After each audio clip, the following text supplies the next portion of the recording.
Hello guys, this is your friend and we are back with a new fanfic. Which is What If Naruto and Temari Married and Have a Child Part 1. And if you enjoy this fanfic then please press the like button and subscribe to my channel for more fanfic like this. And now let's start the fanfic. 18-year-old Uzumaki Naruto held a blood kunai in his hand while standing under the rain. It was drenched with the blood of 50 civilians of Konoha. They had been on his nerves that night. It happened after he left the ramen restaurant. 50 guys started following Naruto while he was going home and said things to provoke him. Hey demon boy, leave this village, no one wants you. Go die you freak. Demons aren't welcome in Konoha. You'll never become a Hokage. I can't believe you have friends. Who'd want to be friends with a demon? The insults kept coming until Naruto's anger just burst. The 50 villagers charged at him with any type or weapon or tool. The seal which trapped the Kuni in Naruto was breaking. The Kyuubi's charka was leaking from Naruto and a red charka could be seen.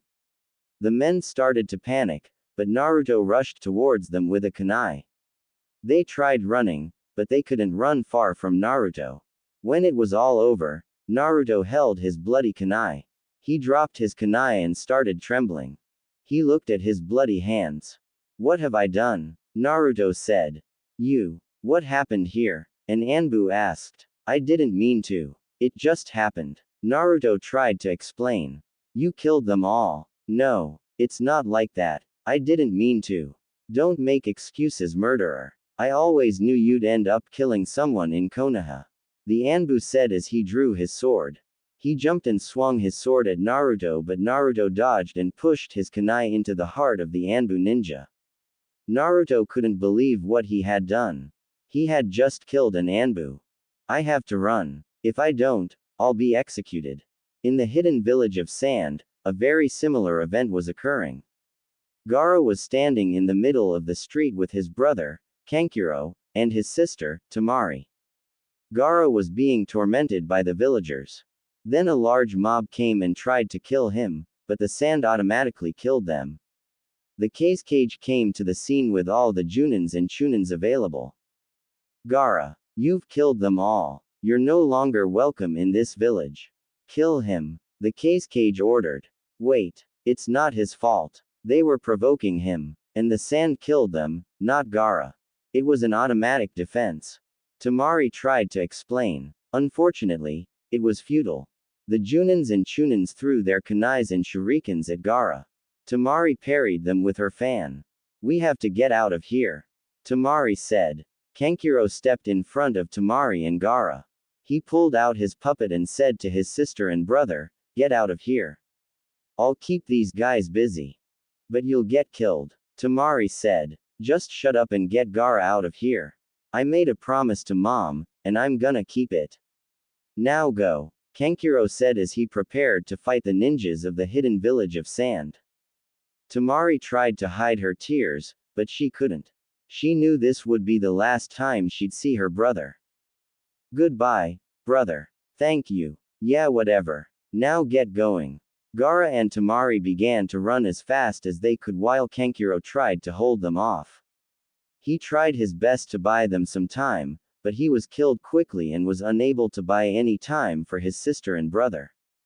After seeing Gaara and Temari flee, the Kazekage quit pursuing them and labeled Gaara as an S-rank criminal. In Konoha, Tsunade and several Anbu stood over the many bodies of the villagers killed by Naruto. One of the Anbu picked up the kunai which was stuck in the chest of the dead Anbu and showed it to Tsunade. That kunai was different from the normal kunais. It was made of platinum.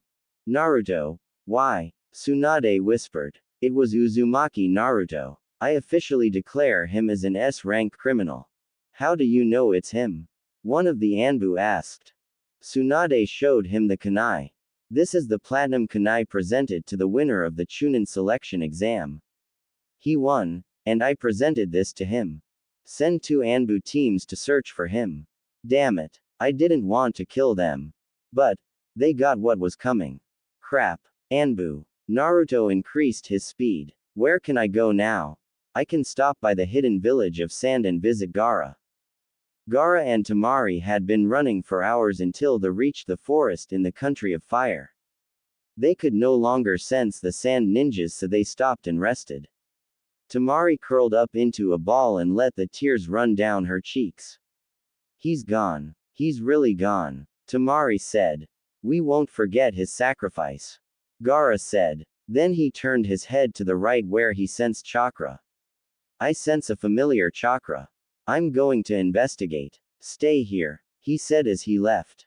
Gaara ran towards the source of the chakra. He heard a clash of metal and a scream. Then he saw red chakra surrounding a blonde ninja. It was Naruto. He was fighting off a bunch of Anbu. Gaara went to help out. Rasengan. Naruto hit one of the Anbu with the technique that Jiraiya taught him. The Anbu screamed in pain and was left dead with a hole in his chest.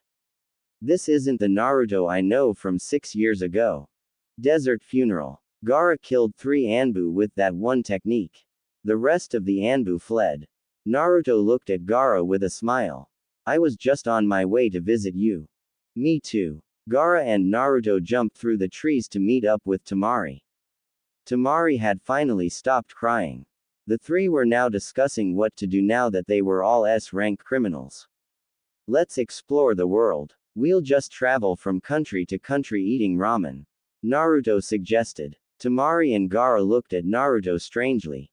Well, we have no other plan, so let's do that, Gaara said. Temari agreed. The 3 ninjas were now going to travel around the different countries. Naruto, Gaara and Temari had been running east for a day without sleep. They had almost reached a town until they detected 5 squads of Anbu. The trio hid in the trees and waited for the Anbu to be in their view. Where did they go? One of the Anbu asked. Taiju Kage Bunshin no Jutsu. Many Naruto clones were created and they all attacked the Anbu. Gaara tried attacking them with Desert Coffin and Temari used her Sickling Winds attack. The Anbu were knocked down, but they quickly recovered. They all drew their swords and attacked, or they made seals and performed high-level techniques. Gaara's sand protected him. All of Naruto's clones were destroyed. Naruto jumped in front of Temari. She wouldn't get hit by the Anbu's sword. Naruto, however, got slashed across his back. He screamed in pain. Nah, Naruto, why? Red chakra was starting to surround Naruto. What's this weird chakra? Temari wondered. His teeth became sharper as well as his nails. His eyes looked like a demon's eyes. Temari was frightened. What is he? He is a demon. Naruto turned around and grabbed the Anbu's sword and stabbed him in the chest. Then Naruto used shadow replication technique and slaughtered them all. Naruto started calming down and the red chakra died away. Naruto's wound also began to heal. They finally reached a town and decided to rest for the night, get supplies and then run to wherever. They checked in at a hotel. Gaara decided to stay and the other 2 ninjas went and checked out the town. They came across a clothing store. Let's get some cloaks. We may need them to hide our faces, Naruto said. Yeah, like wearing cloaks won't already make us look suspicious, Temari said in a sarcastic tone. Fine. We'll just get some masks or something. People will know that we're S-rank criminals pretty soon. I'm hungry. Let's get some ramen. They ate dinner at a ramen restaurant close to the hotel. Naruto, Temari said. Yeah, thanks. For earlier when you took the hit for me. And thanks for helping Gaara. How did I help Gaara? You told him you understood his pain. It really changed him. Well, in that case you're welcome, Naruto said with a smile. While smiling, Temari watched Naruto eat ramen thinking that he's a great guy. After dinner, the trio went back to the hotel. Let's get a lot of sleep. We're going to be running a lot, Naruto said. Ah, save me. Run. Ah, Naruto was remembering the night when he killed those people. He could hear them screaming. It was so loud. He looked at his hands. They were so bloody. Then a black circle appeared under Naruto and he fell in. He landed on his feet and looked around. Everything was black. There was no source of light. Then he saw a pair of red demonic eyes. You did a good job killing those weak fools. Let's go kill some more. The Kyuubi suggested. No. Why not? You're a murderer. Just like me. Just like Gaara. No. Naruto's eyes opened as he woke up. He was sweating and his covers were on the floor. He had been tossing and turning all night long. He got up and went into the washroom to wash his face. After washing his face, he went out to the balcony to get some air. He thought about the events that took place, and his new future. He realized that he will never have a chance at becoming the next Hokage. It's hard to get over killing innocent people, said a voice from behind. Naruto turned to see Gaara enter the balcony. I've never been able to fully recover from killing innocent people. I kept hearing them scream. I can still smell their blood on my hands. It will drive you to the edge. If it weren't for you, Temari and Kankuro, I would have been lost. I would have just become some violent killer. Me. Yes. You understand by loneliness, my pain. Oh, yeah, I remember that. The two ninjas talked until sunrise about their past, dreams, and other things. Naruto just wanted to talk about ramen. They waited until Temari woke up. They got home breakfast, and headed east to wherever. So where are we going? Temari asked. To the next country, I guess. Naruto said. After another day of running, they reached the next country, the country of Metal Zero. The country was known for its rich supply of metals. It was also the country where all the weapons were made. We should get some weapons that we might need. Metals are cheap here, Naruto said. I'm going to look in the jewelry shop. Temari said. How about we go buy weapons, sign in at a hotel, and then go to the jewelry shop? Okay. After buying some extra shurikens and kunais and signing in at a hotel, the trio went to the jewelry store so that Temari could have a chance to go window shopping. On the outskirts of the town of the village, two men, one with a bandaged sword, and another with red eyes were conversing. Itachi, what should we do? Kisame asked. We'll kill the other two and take Naruto. He might be dangerous now. He's already Anbu. I heard that the fifth was considering choosing him to be the sixth. It'll be 2 against 1 after we kill the sand ninjas. But Gaara of the desert is a strong ninja. He's got that gourd. Your blade can probably take down the sand barrier. I dipped my kunai in a poison. It'll keep Naruto unconscious until the antidote is injected. Itachi said as he showed Kisame his kunai.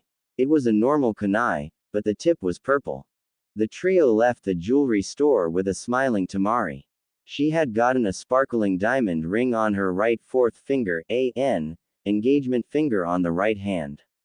They had some dinner and decided to call it a night. While they were in the hallway, as they took a turn, they saw 2 people they didn't want to see. Kisame, and Itachi. Naruto, Gaara, and Temari immediately got into their fighting stances, but the 2 Akatsuki members remained calm. Uchiha, Itachi. Naruto said scornfully. No way. Uchiha Itachi as in the Anbu from Konoha who wiped out the Uchiha clan at age of 13. Temari asked. Naruto nodded. Come with us, Itachi said. And no one will have to die here. Can't I at least kill his 2 friends? Kisame asked.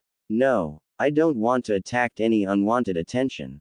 Now, Naruto, will you come with us peacefully, or will one of your friends have to die? Gaara and Temari stepped in front of Naruto. Sand came out of Gaara's gourd while Temari pulled out her fan. You'll have to get through us first. Temari said. Kisame dropped his sword onto the front in front of the trio to try to intimidate them. All right then. I hope this will be fun.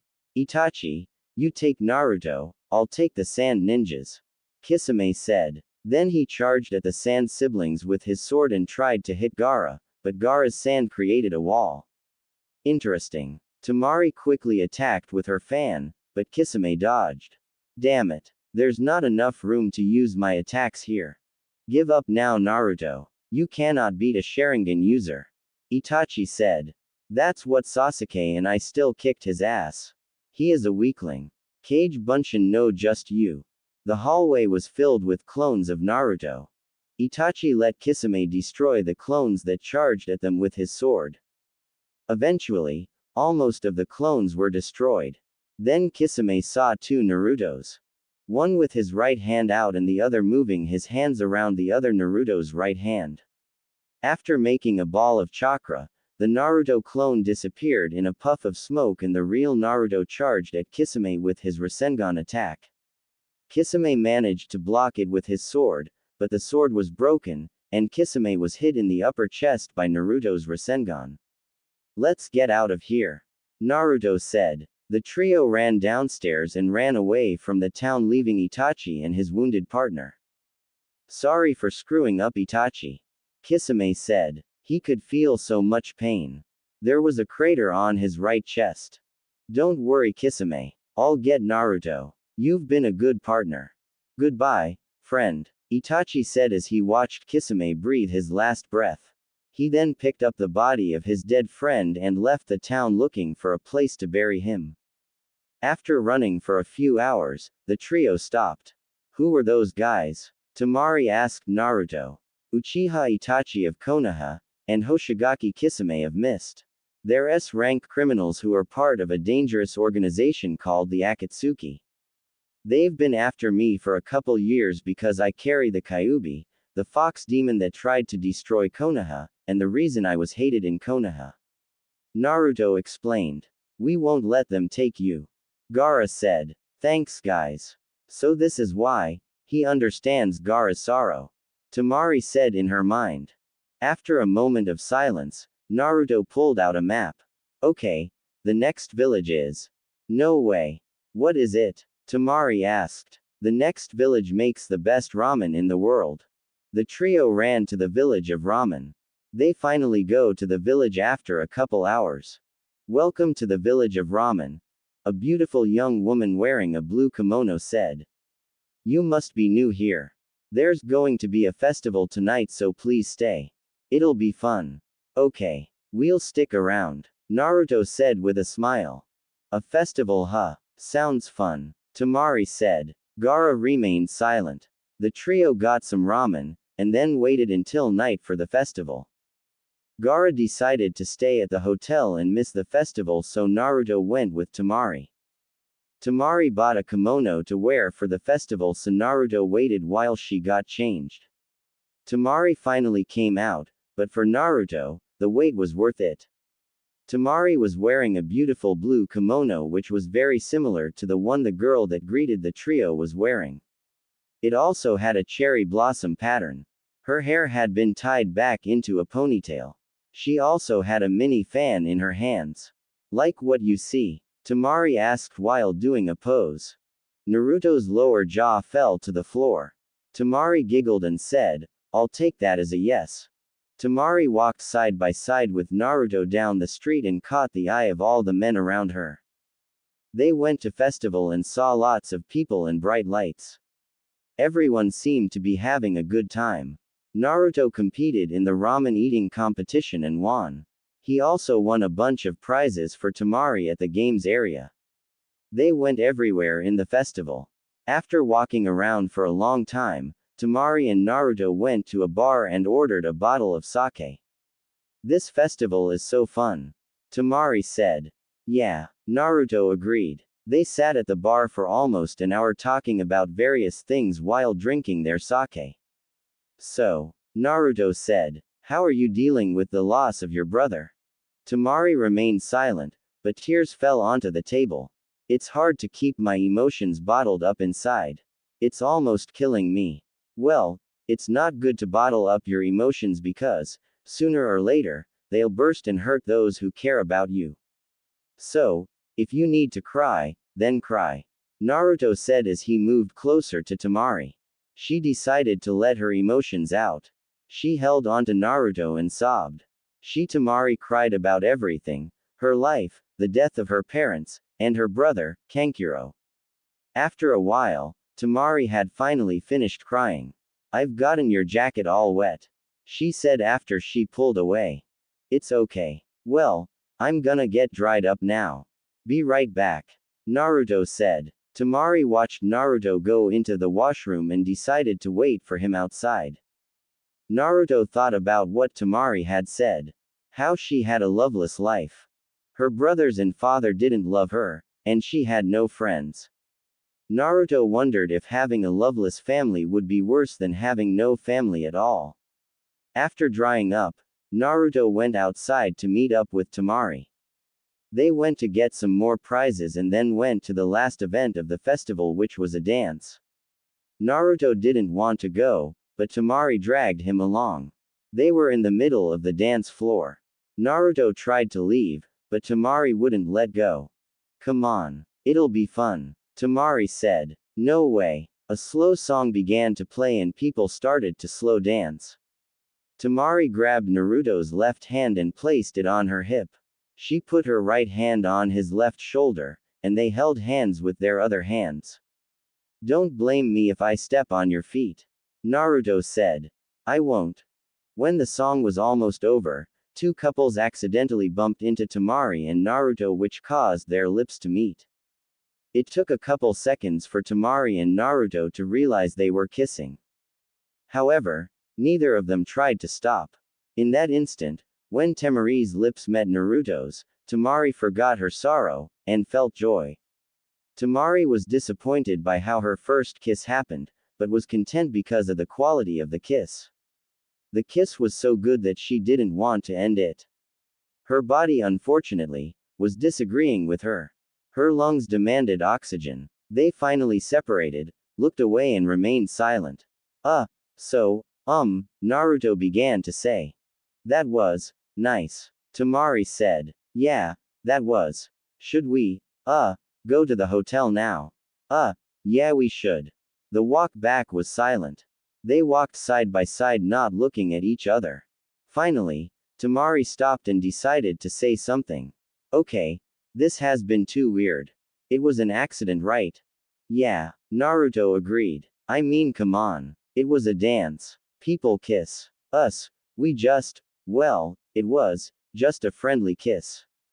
Yeah, that's right, a friendly kiss. I mean, friends kiss, right? I guess, but it was an accident. It's not like we wanted to. Yeah, Temari said as she got to her room.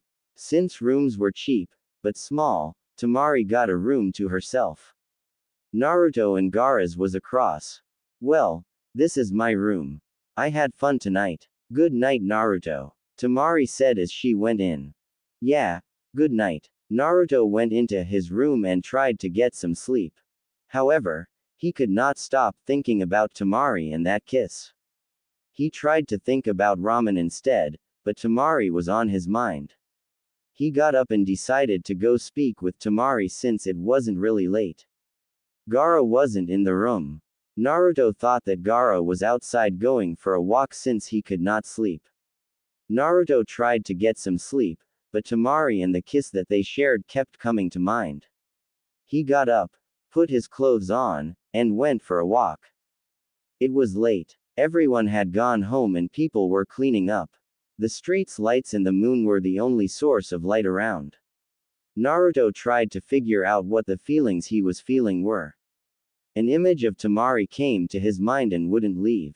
He went to a 24-hour ramen stand. He ordered a bowl of pork barbecue ramen and a bottle of sake. Naruto poured some sake for himself and quickly wolfed down the ramen. Do you ever stop eating ramen? Asked a familiar voice from behind. Ramen is my favorite food, Gaara. I love it more than I used to love Konoha. Naruto said as he took a sip of sake. Gaara took a seat next to him, took a cup and held it out. Share the wealth, it's something my friend and I say when we want some of each other's food. Gaara said to Naruto. Naruto grabbed the large bottle of hot sake and poured some for Gaara. Are you still having nightmares? Gaara asked. Yeah, find a happy place. It'll calm you down. Hopefully, you'll stop having nightmares. I see. Naruto said as he took another sip of sake. So, where are we going tomorrow? Gaara asked. I don't know. We can go north to the country of thunder or south to the country of herbs. That country has some of the best healers. Naruto said. Okay. We should discuss this with Temari tomorrow. Agreed. Naruto stood up, stretched and yawned. Well, I'm going to try to find a happy place and sleep. See you in the morning. Naruto said as he paid for the ramen and sake. On his way back to the hotel, Naruto tried to think of a happy place. He thought of ramen, but it didn't seem to relax him. Then, Temari came to mind again. He felt calm, and safe. He felt like all the worries in the world were gone. All his fears and sorrowful memories were forgotten. Then he realized it. Ah crap, I in love with Temari. Naruto said out loud. When he got to the hotel, he slowed down his pace and walked to his room, but he stopped when he reached his room. He stood there, thinking, and then he turned around and faced the other door, which was Temari's room. He raised his hand and knocked a couple times on the wooden door. Temari's pav. Temari was tossing and turning in her bed. She was having trouble getting to sleep because she was annoyed by the image of Naruto which appeared in her head and the memory of the kiss they shared. When she thought about that kiss, she felt safe and joyful. She felt all her fear and sorrowful memories go away. She lied down on her bed and looked up at the ceiling. Then she realized it. Crap, Temari said. I'm in love with Naruto. Temari said. Then she heard a knock on the door. She wondered who it was. She put on a robe and went to answer the door. Naruto was about to knock again, but Temari opened the door. Hi, Naruto said. Temari didn't say anything. Instead, she kissed Naruto. After pulling away, they took a breath, and kissed again. This time, Naruto pulled Temari closer to him. While kissing Temari, he went into her room and closed the door when he got in. Naruto woke up with the sun shining on his face. He looked left. He saw Temari sleeping peacefully and smiled. Temari finally woke up. She turned her head to Naruto. Good morning, beautiful. Naruto said to her with a smile. Good morning. Temari said back with a smile as well. Last night was, Temari began say. Amazing. Naruto finished her sentence. Yeah, Temari said. So, what does this make us then? Temari asked. Friends that have good. What about an intimate relationship? You mean like becoming a couple? Naruto asked as he stared up at the ceiling with his hands behind his head. Temari moved closer to him and put her left hand on his chest. Yeah, a couple. I've always wanted a boyfriend. After the two lovers got dressed, they went to a cafe nearby to have breakfast with Gaara. During breakfast, Gaara noticed something weird going on between the two. What's up with you two? He asked. Well, Gaara, we have something to tell you. Temari said. What is it? Naruto and I, we're a couple now. Gaara raised his right eyebrow. When did this happen? Last night. That was too much information. I didn't need to know what you two did last night. Naruto and Temari looked away and turned red, making it obvious to Gaara what they did. Oh, well, okay. So, where should we go to next? We'll go east. It takes us further away from our countries. Naruto said. We have a problem. We're running low on money. Gaara said. We should try to get a job. Naruto said. Who's going to hire a bunch of S-rank criminals like us? Temari asked. Good point. I have a friend in the country of Herb. Her name is Shizune. She might hire us for something. Naruto said. I guess we could go there. Temari said. The trio walked for 3 days and 3 nights. According to the map, they were only halfway there. Maybe we should have checked the distance to the country before we went. We missed out on some famous places. The East is famous for tourist attractions and other things like that. Temari said as she sat down drinking tea at a rest stop. Then let's stay at the next country. I think we could use a little relaxation time. Naruto said. Good. Because I desperately need to take a bath. Temari said. And get some new clothes. The trio arrived at the next town by nightfall. The next morning, after being well rested, they went their separate ways. Temari went to the bathhouse while Naruto went to a ramen bar and Gaara just walked around the town. After eating a delicious bowl of ramen, Naruto walked around town. He saw a long line of men that lead to a large bookstore. What's going on? Naruto asked one of the men. The new volume of Ika Paradise comes out today and their writer's going to sign them. The man said excitedly. Naruto immediately realized that Jiraiya was in town. He didn't know if he should get Temari and Gaara and run or try talking to him. He's probably peeking in the crap. He also realized that Jiraiya's favorite peeking place was the female's side of the bathhouse. He also remembered that Temari was there. He quickly ran to the bathhouse which was on the other side of town. Temari was enjoying her nice hot bath. She had felt so dirty since her last shower. She was hoping to have a nice quiet bath, but the bathhouse was full of loud people. She was having a hard time relaxing. Then she looked around and saw a bit of white hair sticking out of the wooden fence. Pervert! She screamed. Naruto was running towards the bathhouse. He was close to it and then he heard a scream ooming from the bathhouse. Damn that old pervert, Naruto said angrily in his mind as he continued running. After a while, he finally got to the bathhouse. As soon as he stopped he heard someone say, "Komaitachi." Then he saw someone get thrown into the air along with some wood from the fence. The person that was thrown into the air came crashing onto the ground. Naruto walked over, closer to the person that suffered an attack from Temari. The man had white hair and a large scroll. "Erosenin," Naruto said loudly as he pointed his finger at him. Jiraiya lifted his head. "Naruto, it's been a while." "Still loud as ever, I see." Then he passed out. Naruto turned his head to see an angry Temari breathing heavily with her fan out. He also saw 3 stars on her fan. Crap. She's pissed off. Naruto muttered to himself. Temari calmed down as soon as she saw Naruto. She quickly got changed and went over to him and the unconscious pervert. She gave him and asked who he was.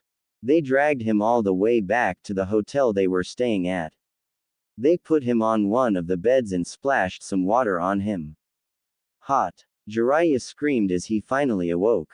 What did you do that for, Naruto? I'm not Naruto. You perverted old bastard. Temari said angrily, grabbing her fan. Wait. Jiraiya said with fear in his eyes. Temari let her fan go and calmed down. So, who exactly are you? Temari asked. What? You've never heard of me. I'm Jiraiya. He quickly pulled out his latest issue of his book. Author of the Ika Paradise novels. He said proudly. Temari was greatly angered by his pervertedness and smacked him multiple times on the head with her fan. Then she heard the door close and saw Naruto come in. Let me guess, he hit on you, right? Naruto said. No, he just told me how perverted he is. I shouldn't have let you alone with him.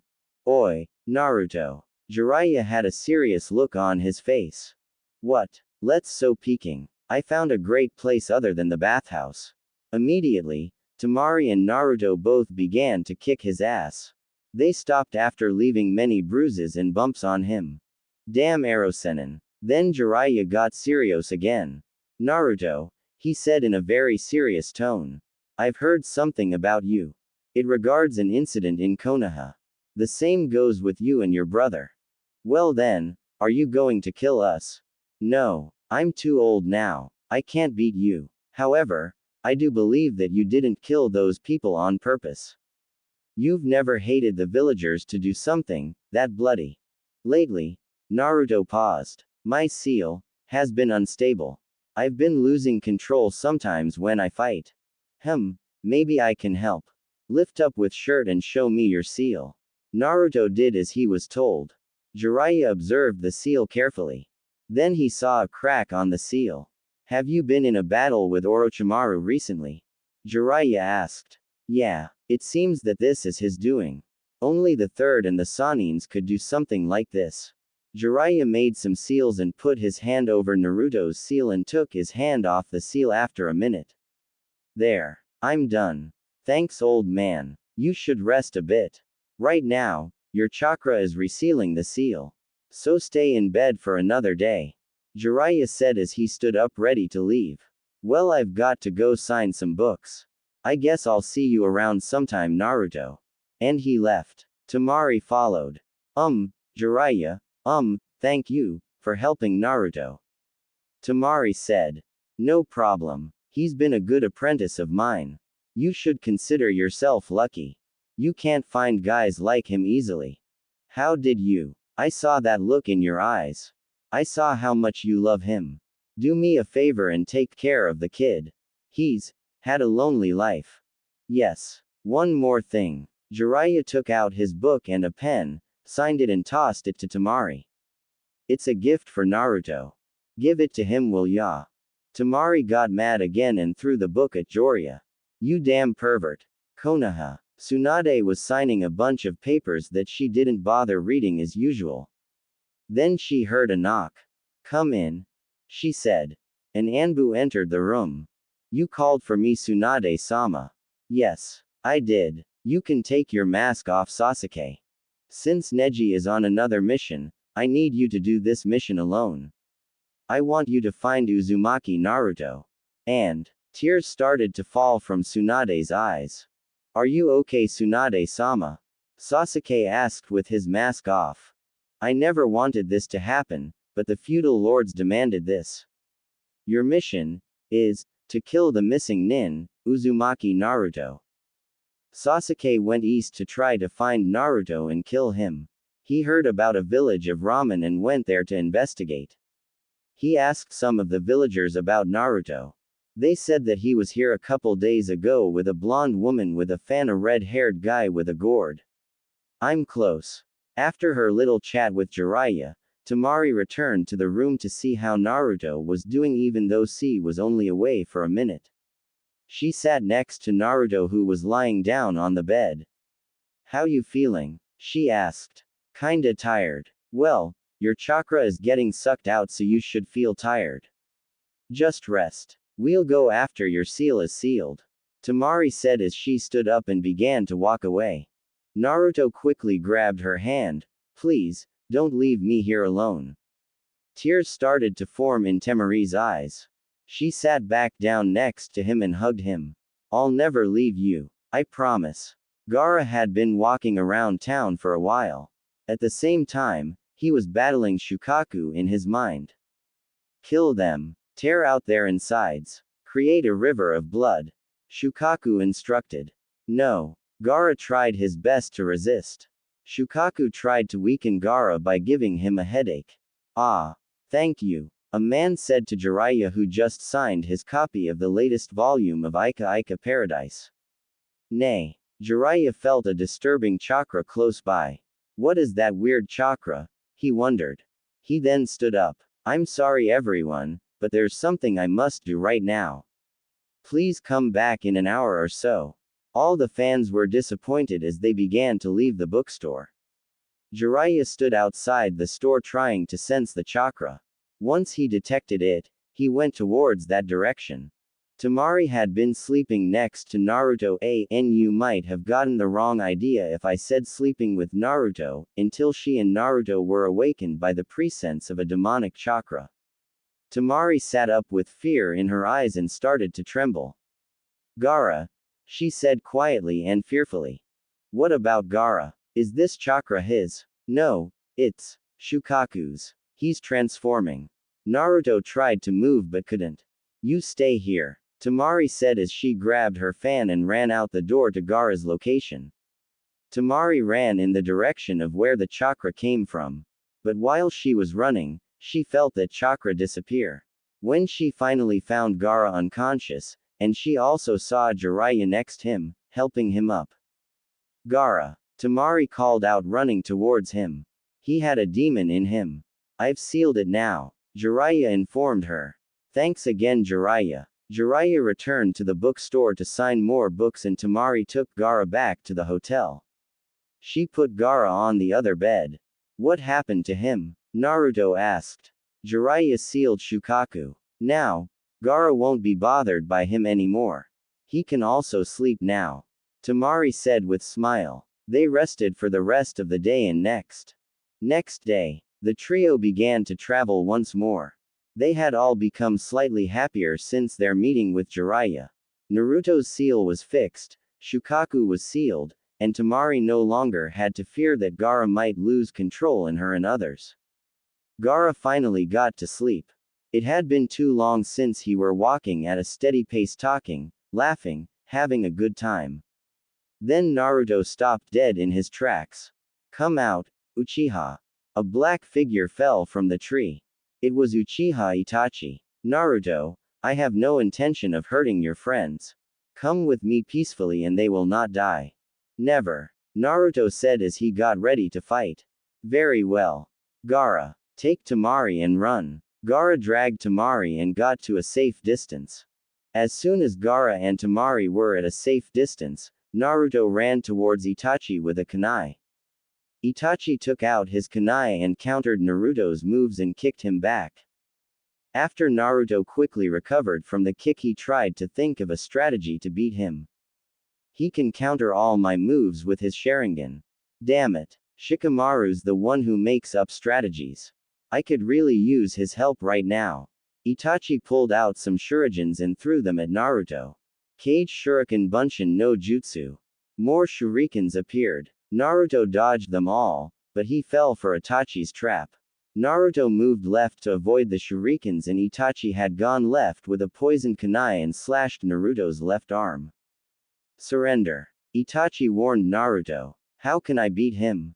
Cage Bunshin no Jutsu. One Bunshin was made. Then Naruto created a ball of chakra. It's the technique again. The one that killed Kisame. Itachi ran towards Naruto to try to stop him from creating the ball of chakra, but it was too late. Itachi quickly moved back and his back hit a tree. Shine. Naruto yelled as he tried to hit Itachi with the Rasengan. Itachi dodged and Naruto's Rasengan hit the tree, creating a large hole which caused the tree to fall. Damn it. I'll have to use it. Naruto quickly accessed the Kyuubi's chakra. Red chakra surrounded Naruto. Then Naruto charged at Itachi once more. Gaara, we have to help him. Temari screamed at him. Gaara remained silent. Temari grabbed her fan and tried to run to Naruto to help him, but Gaara stopped her with her sand. Gaara, we have to help him. Again, Gaara remained silent. Naruto and Itachi pulled out a kunai and held it with their right hand. They both slashed each other in various areas. Then they ran towards each other in a head-on collision. They both tried to stab each other, but they both used their left arm to hold back each other's right arms and avoid the kunai. Sasuke was asking the villagers of a village east of the country of fire about Naruto. Then he felt an enormous amount of chakra coming from the east. He quickly headed for the source of chakra. When he got closer, he saw two people fighting. It was Naruto and Itachi. He formed the seals required to use Chidori. As soon he was ready, he ran at his quickest speed. Both Naruto and Itachi noticed Sasuke coming at them from behind Naruto. Itachi used his Mengekyo Sharingan to paralyze Naruto so he would not be able to dodge Chidori. Naruto couldn't get himself to move his body. Crap. A paralysis technique. Temari watched as Naruto and Itachi fought each other. Then she saw Sasuke run towards Naruto and Itachi with Chidori. She remembered that move well. It was the only move that was ever able to hurt Gaara. Naruto. Run. Hurry. She screamed, trying to warn him. At the last moment, Itachi moved right, but he couldn't move. He saw sand covering his feet. Sasuke raised his arm and thrusted his arm into Naruto and went through his right lung and hit Itachi as well. However, Itachi was able to move and little and managed to avoid a hit to his heart. Instead, the attack hit his collarbone and punctured his left lung in the process. I'm taking Bio 12 right now and my teacher's a bio geek, but she told us a lot of neat stuff. Sasuke pulled his bloody arm out. As soon as Sasuke pulled his arm out, Naruto collapsed. There was a hole on his chest the size of Sasuke's arm, which was from the Chidori attack that went through him and hurt Itachi. Uchiha, Itachi. You're going to die here today. Sasuke said in a hateful tone as he began to activate his curse seal level 2. Sasuke and Itachi continued to stare at each other until Sasuke made the first move. He jumped back and threw some shurikens at Itachi which he dodged easily. While Sasuke and Itachi were fighting, Gaara took the opportunity to escape. He used his sand to drag Naruto back. When Gaara's sand brought Naruto to him and Temari, Gaara covered the wound with his sand and carried him as he and Temari ran for the next village, leaving Sasuke and Itachi to fight each other. Temari and Gaara were running as fast as they could to get away from the Uchiha brothers and to the next town which was famous for its healers. Shouldn't the demon's powers be healing him? Temari asked. Itachi must have poisoned him during the fight. We have to hurry. Naruto said he had a friend named Shizune in the next town. Let's look for her. Itachi and Sasuke stood a couple meters apart. You're going to die today, Itachi. Sasuke said scornfully. You're still weak. You are an Uchiha. You shouldn't be so weak. You've been depending on that disgusting curse seal given by that snake bastard. Shut up and die, Sasuke said as he charged at Itachi with another Chidori. Itachi waited for Sasuke to get closer. When Sasuke tried to hit him with Chidori, Itachi grabbed his arm, twisted it, breaking some bones in the process, and hit Sasuke in the heart with his own attack. When Itachi let go Sasuke's arm, Sasuke's body fell to the ground and the curse seal was deactivated. Then, Itachi fell to his knees, then to the ground. He looked up at the sky. I shouldn't have underestimated them, he said with his last breath. Gaara and Temari had finally entered the village with Naruto. They searched for a large crowd of people so they can ask about Naruto's friend, Shizune. They found a large crowd at the marketplace and began to ask if they knew someone named Shizune. Then they heard someone say Naruto's name from behind. The two Sand siblings turned around and saw a woman with groceries coming towards them. What happened to Naruto? She asked the two Sand ninjas. Are you Shizune? Temari asked. Yes. Please, tell me what happened to Naruto. He was injured during his fight with Uchiha Itachi. He was also poisoned. The poison prevents the Kyuubi's powers from healing Naruto. Gaara explained. We'll have to hurry. Follow me, Shizune said as she ran home followed by Gaara, Temari and an unconscious Naruto. On the way, Shizune asked about Naruto's injuries. When they reached Shizune's home, she dropped her groceries on the kitchen counter and told Gaara to put Naruto down on the dining table. Gaara did as he was instructed. She quickly examined Naruto's wounds and began to heal him. Then she noticed that his wounds weren't healing. Naruto's got an anti-regeneration poison in his blood. He'll need an antidote, Shizune said. Then she went into a storage room full of a variety of liquids. What is this room? Temari asked as she looks at all the different liquids in awe. This is my husband's storage room. He keeps all his antidotes here. He's a teacher at the medical academy. He specializes in poisons and antidotes. Ah, here it is, Shizune said as she grabbed a small jar of a blue, transparent liquid. After grabbing the antidote, they left and went back to Naruto. Shizune injected it into his bloodstream, and began to heal him. After half an hour of healing, Shizune stopped. She looked exhausted. She had used up a lot of her chakra to heal Naruto. After a couple minutes, Naruto finally woke up. Shizune, Temari and Gaara crowded around him. What happened? He asked. You had a hole the size of someone's arm in your chest. You're lucky to be alive, Shizune said. Hey Shizune-san. Thanks for healing me. No problem. You should rest. I'll make some ramen for dinner. Thanks, Naruto said. Gaara and Temari helped Naruto get to a guest room upstairs. They helped Naruto get into bed and left him to rest. Shizune went to make dinner and Temari went to help. Gaara went to explore the town. Shizune chopped the vegetables while Temari cooked the noodles and meat. Thank you for healing Naruto, Temari said to Shizune. Don't worry about it. The food's almost done and my husband and son are coming home soon, so can you bring Naruto down to dinner? Shizune said with a smile. Sure. Naruto, wake up, Temari said. Naruto slowly opened his eyes and smiled at the beautiful face before him. Hey, he said. Hey, how are you feeling? Temari asked. I've been better. But, it felt really weird when Sasuke's arm was in my chest. Creepy too. Quote. I'm sorry for making you worry. I just didn't want you to get hurt. Naruto said. It doesn't matter now. You're okay, so I'm glad. Let's go downstairs now. Dinner's ready. We're having ramen. Naruto immediately got up. Temari smiled and helped him get downstairs. After a while, Gaara returned, followed by Shizune's family. Her husband was a tall black-haired young man whose name was Rito. Their son also had black hair and his name was Dan. They enjoyed a delicious ramen dinner and had a fun conversation too. Fortunately, Shizune's house was big, and had enough guest rooms.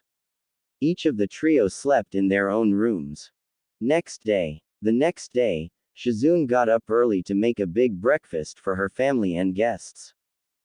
After making her breakfast, she went to wake up her family first, then her guests. After waking up her family, she proceeded to the other side of the hall to wake up her guests. While she was still in the hallway, Temari came out of the bathroom with looking sick. Are you okay? Shizune asked. I'm not sure. I've been vomiting in the morning since yesterday. Temari said. Well, I can check your health and see what's wrong after breakfast if you'd like. Shizune offered. Before Temari was able to thank Shizune, she rushed back into the washroom. I wonder, Shizune thought. She then went into Naruto's room and woke him up. She also changed his bandages and left to wake Gaara up. After everyone was awake, they went downstairs to eat. There was a variety of food to eat. There was toast, eggs, bacon and fruit. Everyone started eating. Then they all stared at Temari, who was putting jam on her eggs and ketchup on her toast. What? She asked. You're eating toast with ketchup, and eggs with jam. Naruto said. So, I was right, Shizune thought. After breakfast, Shizune's son went to school and her husband went to work. Gaara went to buy some supplies for the journey to the next village while Naruto rested some more so that his wounds would heal quicker. Shizune took a small blood sample and told her that she'd have the results in a little while. Temari went upstairs to Naruto's room to see if he was awake. She walked down the hallway and entered the room where Naruto was staying in, and sat down on the bed. Hey, he said. Hey, what's wrong? Naruto asked. It's nothing. I is just feeling a little sick, so Shizune took a blood sample. I hope you'll get better soon. I think my wounds have finally healed. That's good. I wonder where we should go next. Naruto sat up and gave her a. What was that for? Temari asked. Just felt like it. Then Temari kiss. Said Naruto and he kissed her back until Shizune came into the room. I'm sorry for interrupting. Shizune said. Hey. Temari and Naruto said awkwardly. Well, Temari, I have the results of the, you're pregnant. Pregnant? Said and shocked Naruto and Temari. Yes. You two are going to be parents. Shizune said, trying to give them the good or bad news. She decided to leave the two alone, so she left and went downstairs to take care of anything she needed to take care of. Pregnant. We're gonna be parents. Temari said to herself. She wasn't sure if she should have been happy or not. She turned to Naruto and asked, what are we going to do? I don't know. I'm going to go talk to Shizune. Temari said as she left the room, closing the door behind her. Temari walked downstairs and looked for Shizune. She found her in the kitchen making herself a cup of tea. Hey, said Temari. Hey, how are you feeling? Shizune asked. I don't know if I should be happy or sad. I'm not ready to be a mother, and I'm sure Naruto's not ready to be a father. Neither of us ever knew our parents. My father was always busy as the cage and my mother I can barely remember. Not only that, but we have no place to stay. We're S-rank criminals. How would we be able to take care of our child? Well, You three are welcome to stay with us for as long as you'd like. Also, if you don't want to have the child, I can offer you a solution. After her talk with Shizune, she went back upstairs to talk with Naruto. She opened the door and leaned against the door. What should we do? Naruto asked from the other side of the room. Naruto, I want to keep the baby. I'll understand if you don't want to have anything to do with us, Temari said with tears coming down from her eyes. Naruto got out of the bed and walked towards Temari. Then he embraced her with his arms and said, I'll never leave you. I'm gonna be with you when you have our child and I'm gonna be there with you to raise our child together. So don't think I'll leave you because I won't. I love you too much to leave you. That and Gaara would hunt me down. Temari laughed at his last sentence. She wiped away her tears and kissed Naruto. I love you too. 4 years later. Country of Fire, Forest. A group of Chunins were running from the border which divided the country of Sound and the country of Fire. We've got to hurry. We have to tell Tsunade-sama, said one of the Chunins. They were being pursued by 8 Junins. After a while, one of the Chunins stopped and turned around. Hanabi, what are you doing? Said the leading Chunin. Report back to Hokage-sama. I'll take care of them, said the Chunin as she formed some seals and activated her Byakugan. The other 3 Chunins stayed and decided to help. We're not letting you die here, said one of the Chunins. Don't underestimate the power of the Hyuga clan, said Hanabi. The Sound Chunins were about to attack, but they couldn't move. Hanabi, you may be better than your sister, but you're never going to be as strong as Neji. I never asked for your help, Shikamaru-sensei, Hanabi said. Shikamaru, who was wearing a Junin vest, appeared from behind the tree. Hey Kiba, take care of these guys will ya?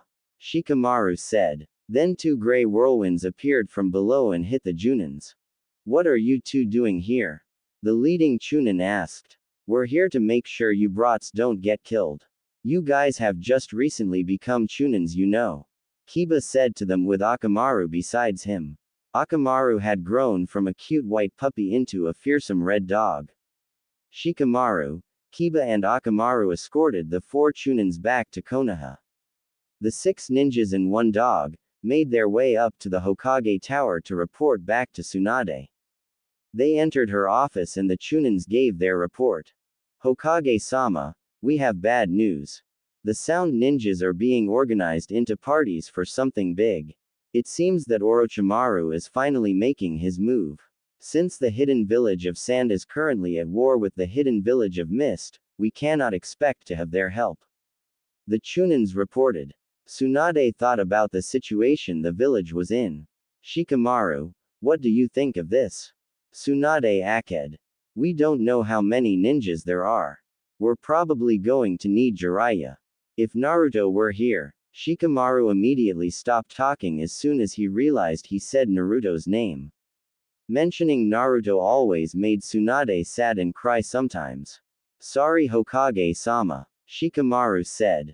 It's okay. It's about time I stopped being I got over it. You're all dismissed. Later that day, Kakashi entered Tsunade's office. Yo. You're late, yelled an angry Tsunade. Sorry. I was. Shut up Kakashi. No one believes your excuses. Anyways, I want you and 3 Junins to track down Jiraiya and bring him back to Konoha. The next day, Hyuga Neji and 1 Junin, and 2 Chunin stood in a line in front of Tsunade.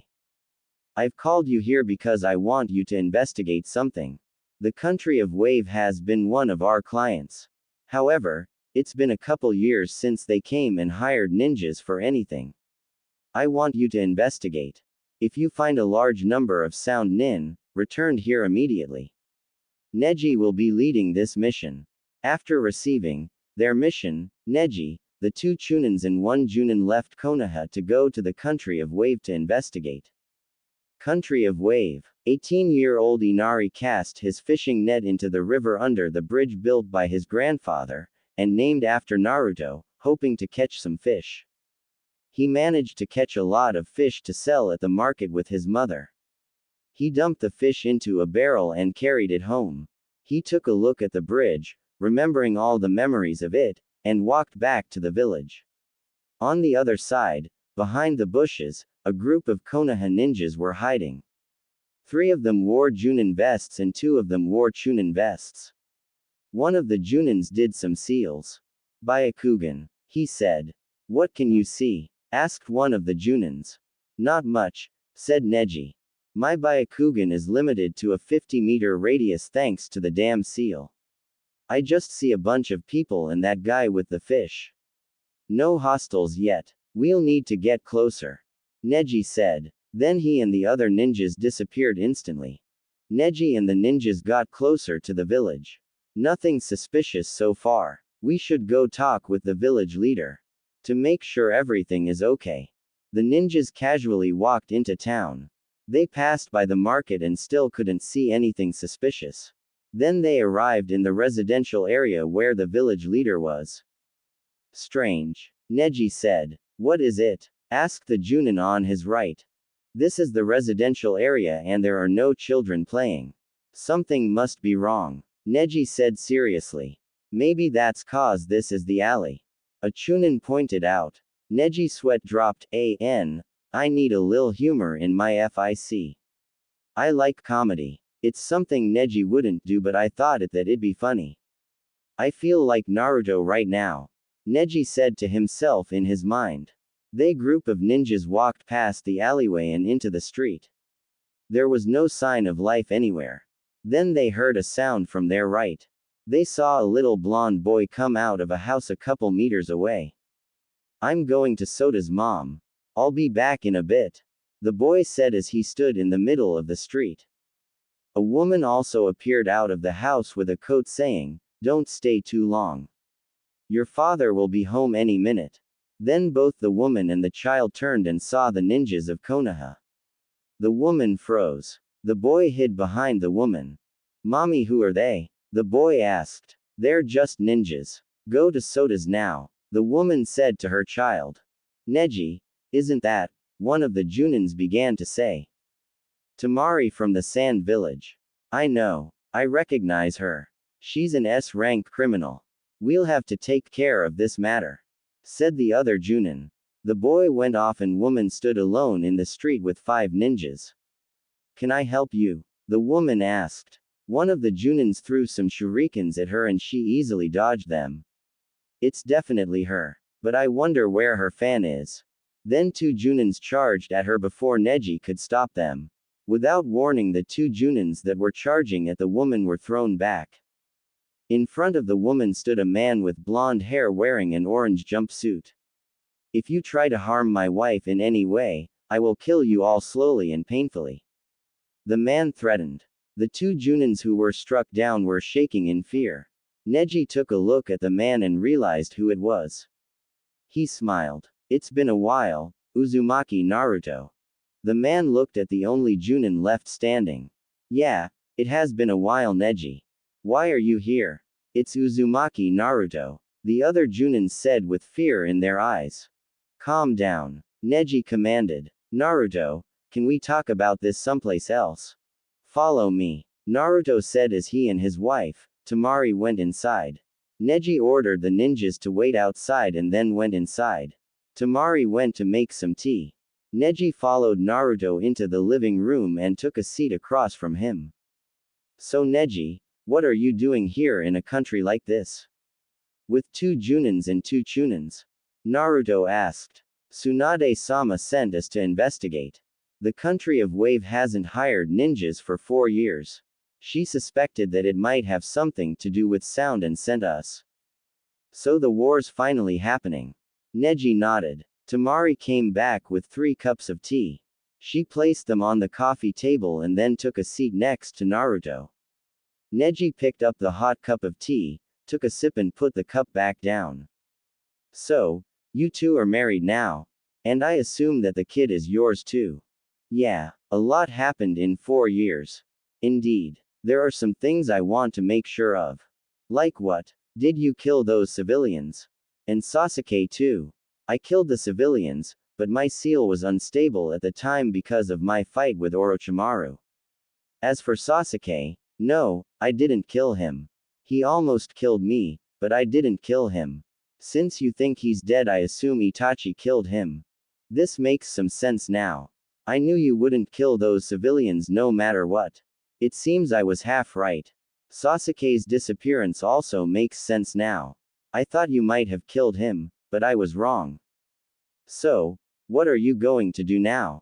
Tell Tsunade that I'm here. I don't know if I'll say anything about you. I'll understand if you tell her. But, I will kill anyone who tries to hurt my family or friends, even you and the others. Alright then. I'm off. Maybe I'll see you again. Neji said as he left.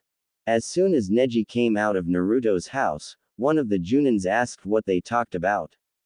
Neji said it was private and they returned to Konoha. When they got back, they reported to Tsunade. How was your mission? Tsunade asked. There are no sound ninjas there. The village simply didn't need our help with anything. Neji reported. Anything else? No. Very W. Hokage-sama, one of the Junins became to say. Reiko. Neji said with murderous look. What is it? Tsunade asked. Be quiet. Neji. What are you hiding?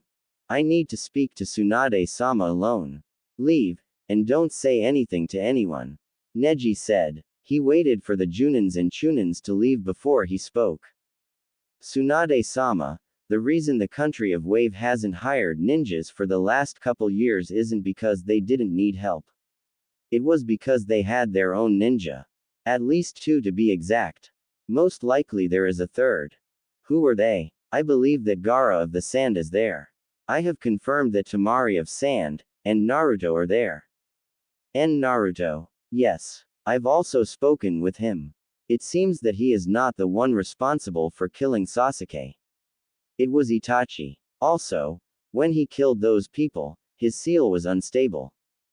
That makes some sense now. I want you to go back and invite him here. I don't know if he would come. He wouldn't just leave his family to come back to the village that hated him. Family. Yes. He's married to Temari and they have a son. That's unexpected. Invite them too then. I'll give them a pass to come to the village. Tsunade said as she went into her drawer and took out 3 passes and handed them to Neji. Tsunade-sama, are you going to ask Naruto to join us in the war? Yes. I just hope he's willing to help. Highly unlikely, but it's still worth asking. Neji arrived at the country of Wave by nightfall. He knocked on Naruto's door.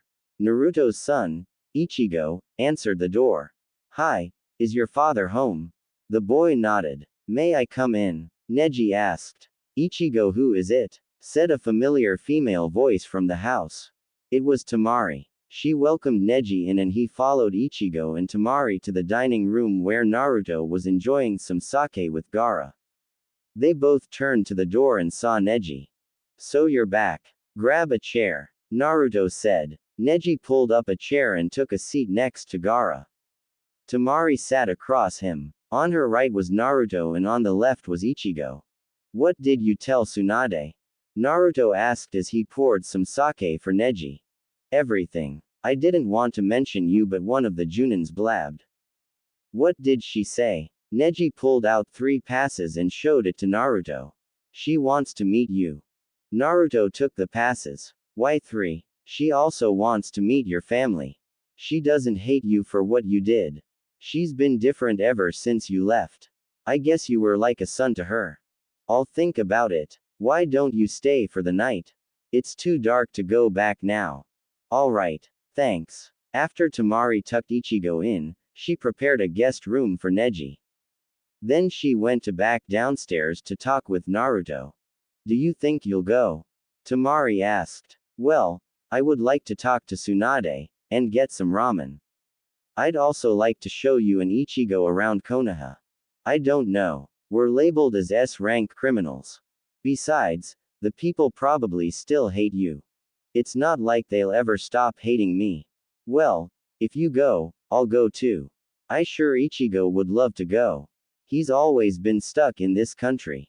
He's never had anywhere else to go. Temari went to bed ahead while Naruto went up to Neji's room to talk with him some more. He entered the room and took a seat on the floor. How's the team? Naruto asked. When Sasuke had left with the Sound 4, Naruto, Neji, Shikamaru, Choji, and Kiba were chosen to retrieve him. The mission was their first success as a new team.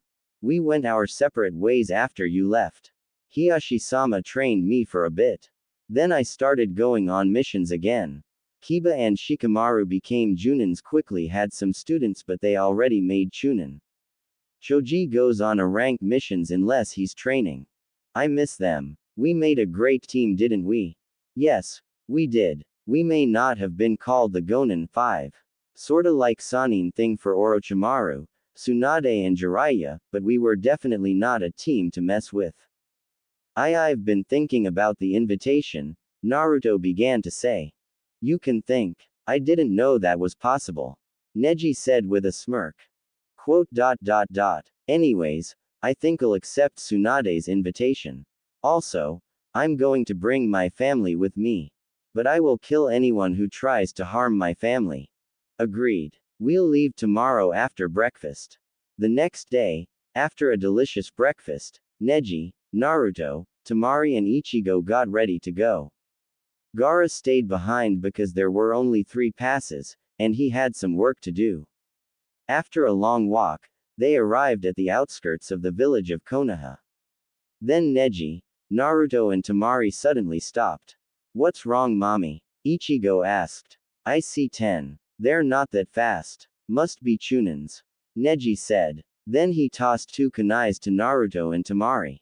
Temari guarded Ichigo while Naruto and Neji surrounded Temari and Ichigo so they wouldn't get hurt. Then the Chunin level ninjas arrived. They were sound. Neji and Naruto charged at the Chunins. A minute later, the Chunins were dead. After a little more walking, the group of 4 finally reached Konoha. There were 2 guards at the gate. Neji. One of them called out. Then they saw Naruto and trembled in fear. Calm down. Neji said. He was invited here. Naruto and his family flashed the pass. Yes, sir. Don't tell anyone about them. Neji ordered. We don't need an angry mob right now. Then he placed a genjutsu on Temari and Naruto. Mom, you look different. Temari's face was changed, and her hair had grown down to her waist. Her eyes were changed to green. Naruto's hair was dark and a little long. It was also tied into a ponytail. His eye color was changed to brown. Don't worry, Ichigo, we're still your parents, we just need to keep this genjutsu on for a little while. Naruto explained. Then they passed the gates. Naruto took a deep breath. Tadaima. Kakashi wiped the blood on his right cheek. He and his team had been ambushed by sound ninjas while they were searching for Jiraiya. He covered his Sharingan eye with his forehead protector and checked to see if anyone was alive. A group of 20 Junins had ambushed the group of Konoha Junins. Kakashi looked around hoping to find some of his team members. Kakashi, said a voice from behind one of the many trees surrounding his area. It was Genma. He was carrying an injured Junin. Where's Takada? Kakashi asked. Dead. You go on ahead. We'd just slow you down. We'll go back to the village and report the ambush. You go and get Jiraiya-sama. Will you two be alright by yourselves? Yeah, just go. We need Jiraiya-sama. Alright. I hope you guys make it back to Konoha safely.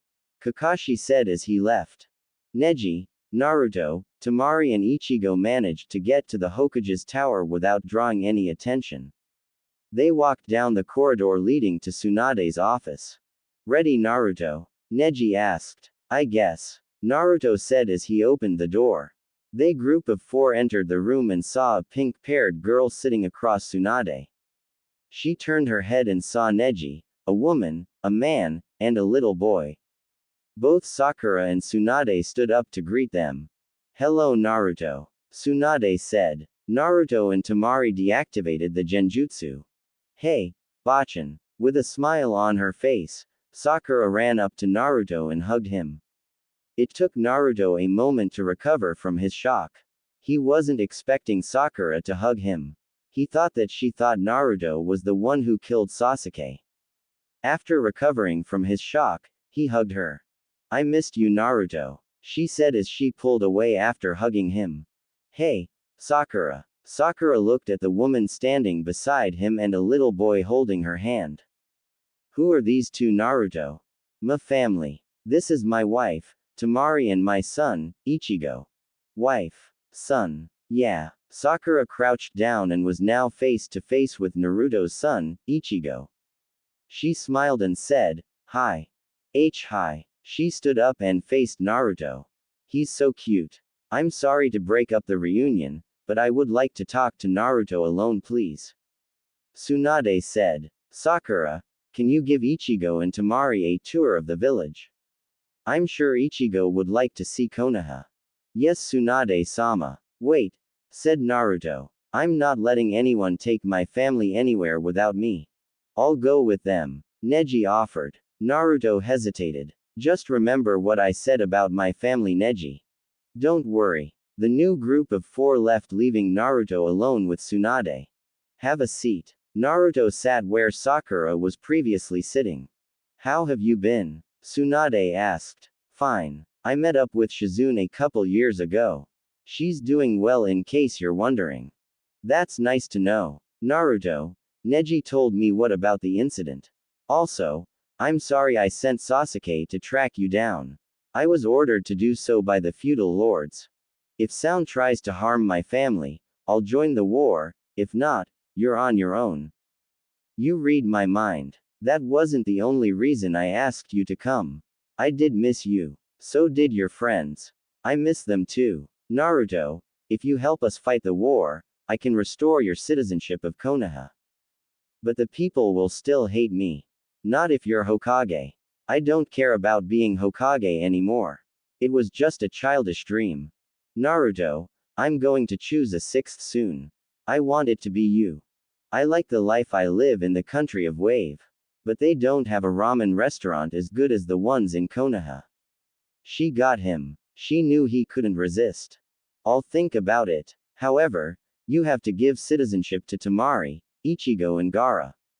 Also, I want you to take off the criminal status off of us. It's better than a no.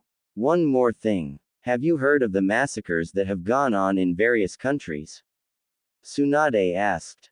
Yeah, must be Orochimaru. The Akatsuki are secretive, unlike Orochimaru. I wonder what he's planning. Tsunade wondered. Why don't you go out and visit your friends? I'm sure they'd like to see you. I'll go with you so that the villagers won't do anything stupid. Temari was holding Ichigo's hand as she walked with Sakura and Neji. Fortunately, no one really recognized or remembered Temari. The group of 4 walked all around Konoha and came to a stop at Ichiraku Ramen. Hey Ichigo, do you want to eat some ramen? This place is the best, said Sakura. The little boy nodded. They entered the shop. Welcome, said Ayane, the daughter of the owner. Hey Neji. This is surprising. I only see you once a year with the others. What's she talking about? Temari asked. Can you get us 4 barbecue pork ramen, please, Ayane? Neji ordered as he and the others sat down. Every year, Shikamaru, Choji, Kiba, and I come here for ramen. It started after our first mission as a team. Naruto was there too. Every year, we came and had a bowl of ramen to celebrate our team's first successful mission. We came even though Naruto left. We always ordered one more bowl hoping that Naruto would smell it and come back. Ayane came back with the ramen and the 4 began to eat. Naruto tried to avoid the stares and glares, hey that rhymed. He was receiving from the villagers as he walked side by side with Tsunade. I wonder where they are, said Naruto as he looked around hoping to find his family. Why don't we take a break? Let's go to Ichiraku. I'm sure you'd like some ramen, Tsunade suggested. Liar. You just want some sake and a place to sit down, Naruto said. Tsunade smiled. You know me too well. They went to Ichiraku where they finally met up with Sakura, Temari, Neji, and Ichigo. Naruto took a seat next to Temari. Naruto, said the owner. You're back. I've missed you. Business was awful without you. Well, I'm back for now. So I'll have the usual 5 barbecue pork ramen coming right up. As he began to make a bowl of ramen for Naruto. Hey Ichigo, do you like the ramen? Sakura asked. Ichigo nodded with the biggest grin ever. He had already finished 2 bowls. He's definitely your son Naruto. Neji said. After enjoying the afternoon at Ichiraku Ramen, Naruto and his family decided that it was time to leave and go back to the village.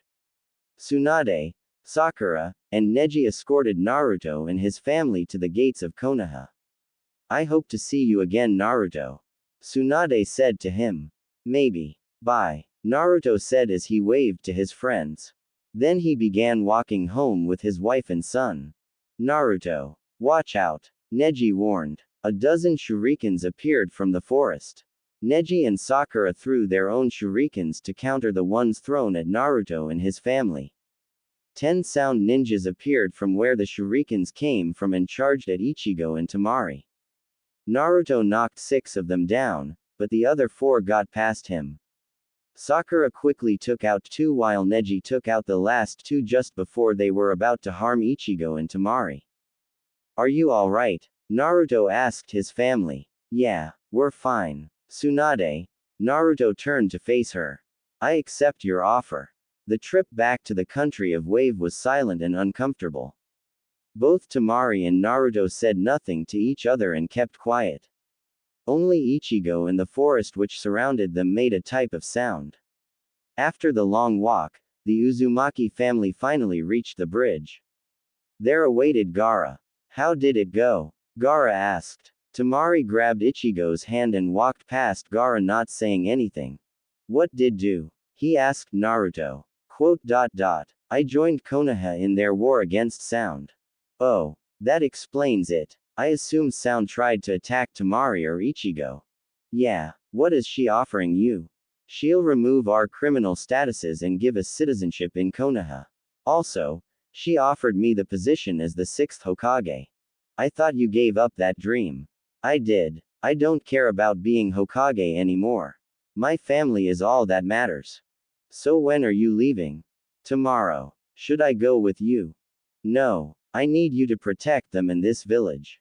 Also, I need you to stop Temari from coming to Konoha to try to help. It's too dangerous for her. Alright. But you better come back alive. Temari won't be able to handle it if you die. And she's got a son to look after too. I don't plan on dying anytime soon. Before they knew it, they had reached their home. Temari went into the kitchen and began making dinner while Ichigo went to play. After a silent dinner, Temari did the dishes. She went upstairs and stayed there. Naruto sat across Gaara on the dining table. I've never seen her this mad. Naruto said. That's because you've never done something like this. Gaara, I need you to take care of them if I don't come back. You're coming back, so don't worry about it. I'm just saying that. I will. Don't worry. Just come back. Good. Naruto got up from his seat and walked to his room slowly. He passed by Gaara, and went through the living room. He slowly walked up the stairs, his heart beating rapidly. The only thing he feared other than losing his family was Temari when she's mad. He approached the door and took a deep breath before entering. Temari's pav. Temari sat on the bed curled up in a ball, crying her eyes out. She was worried she might lose Naruto like she almost lost him when he fought Itachi.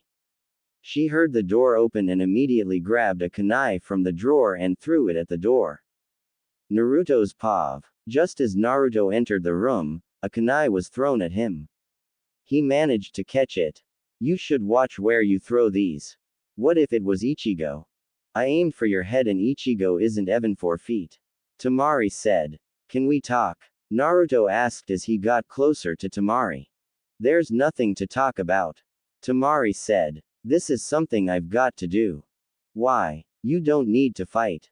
You're not part of Konoha anymore. So why do you have to fight? I already told Tsunade that I'd help, and I don't take my words back. Besides, my friends are there. I can't let them fight alone. I can't let them die. Also, I want to get rid of Orochimaru so I won't have to worry about him trying to harm you and Ichigo. Why would he come after us? Because I've screwed up his plans many times already. I'm sure he'd like to get back at me. I almost lost you once. I don't want it to happen again. Naruto sat on the bed next to her. Temari moved away from him. Go sleep downstairs. I don't want to be near you right now. Temari said to Naruto without looking at him. Naruto got off the bed and walked to the door. He stopped at the door and turned to Temari. I love you. Then he left. If you love me, you wouldn't leave me. Temari said quietly after Naruto left the room. Soon after Naruto left, Ichigo came in. He was wearing his blue pajamas and had a teddy bear in his arms. What's wrong, mommy? Ichigo asked. Temari wiped the tears on her face. Nothing. Ichigo got onto the bed and sat next to Temari. Why aren't you sleeping? Temari asked. Is Daddy leaving us? Ichigo asked. I don't know. I hope he doesn't. It's not my fault, is it? Of course not. It's grown-up stuff. Temari was telling Ichigo a story about a hero from a village that hated him until Ichigo fell asleep. Then she gave him a kiss of his forehead and fell asleep next to him. The next morning, Naruto woke up and began packing. He had to sleep on the couch because of his argument with Temari the previous night.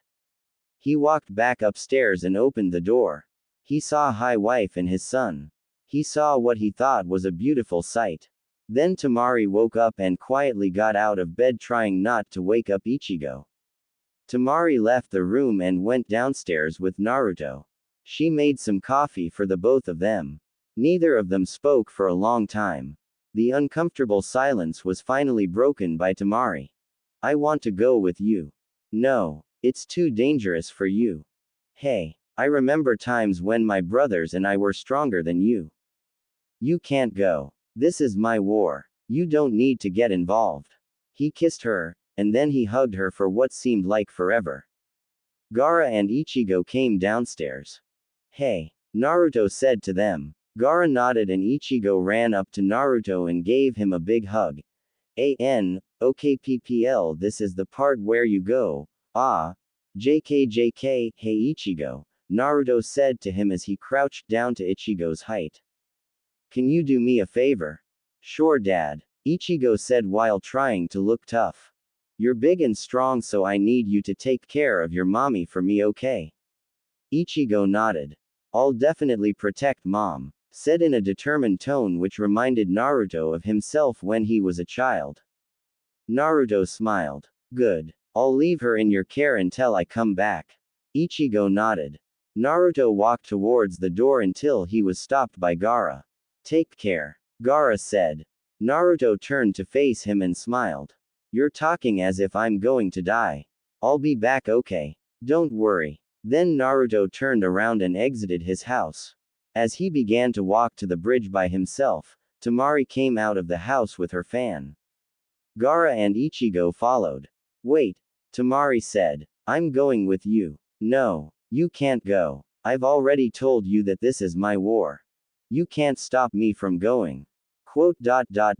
Looks like I have no choice. Naruto walked up to her. He hugged her, then kissed her. I love you. Sorry. He whispered into Temari's ear before knocking her unconscious. Naruto grabbed her before she fell and handed her to Gaara. She'll wake up in a day or two. Take care of her. Make sure she doesn't come to Konoha. It's too dangerous for her. Oh, and I won't be coming back until she's not so pissed off. So, send me a message when she's not angry. She's scary when she's angry. So the great Uzumaki Naruto is afraid of his wife. Gaara said with an amused look on his face. Tell anyone and you die. Then Naruto began to walk to the bridge. When he got to the bridge, he saw a large crowd. It was the villagers. They had come to say goodbye and to wish him luck. They cheered for him. Good luck, Naruto. Come back soon. Go kick some butt. Naruto passed through the group of people and waved at them as he crossed the bridge which was named after him. He then began his journey back to Konoha. Tsunade was in a meeting with the elders of Konoha as well as some Junins. They were discussing strategies for the war against sound.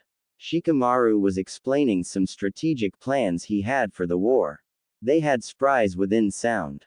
They found out that sound was going to attack Konoha like they had done 10 years ago. Is there anything else someone would like to say before this meeting is over? Asked one of the elders. Yes, Tsunade said. I intend on choosing a Rokudime. I will choose Naruto to be the next Hokage. One of the elders slammed his fist onto the round table. That's absurd. We can't let that monster become the next Hokage. It's my decision. I just thought I'd let you all know before he becomes Hokage. Tsunade yelled. One problem, said another member of the council. It was Neji. Hiashi was away on a mission and Neji had to take his place in the meeting. Uzumaki Naruto would never accept the position of Hokage. At least, not anymore. He's got his family in the country of Wave, and he's given up that dream. Tsunade had a sad face. She was hoping he would become the next Hokage. If no one has anything else to say, this meeting is over. We should make preparations for the war as soon as possible. Shikamaru, set up the defense perimeter. The meeting was over and began to leave the room. Shikamaru left to begin preparations for the war while Neji went to scout the area outside Konoha.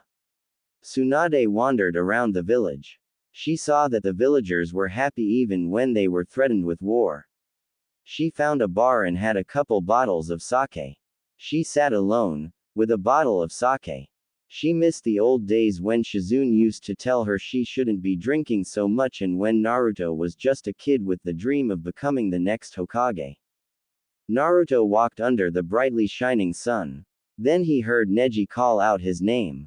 He looked up. Neji came down from the trees. Hey Neji. What are you doing here? I'm scouting. So you're going to help us? Good. We'll need your help. I could have asked Gaara to come but I need him to keep Temari and Ichigo safe. I see. Well, the village pretty close so we'll be there in a little bit.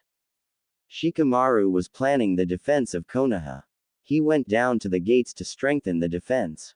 When he got there, he saw Neji and Naruto. Shikamaru ran over to them. Hey Naruto. Hey Shikamaru. Long time no see. I don't know if it's a good or bad thing that you're here. None of the plans I've come up with have you in it. I didn't know that you were gonna be here. Looks like I'll have to redo my plans. This is so troublesome. You lazy bum. The three ninjas went into town and got some ramen.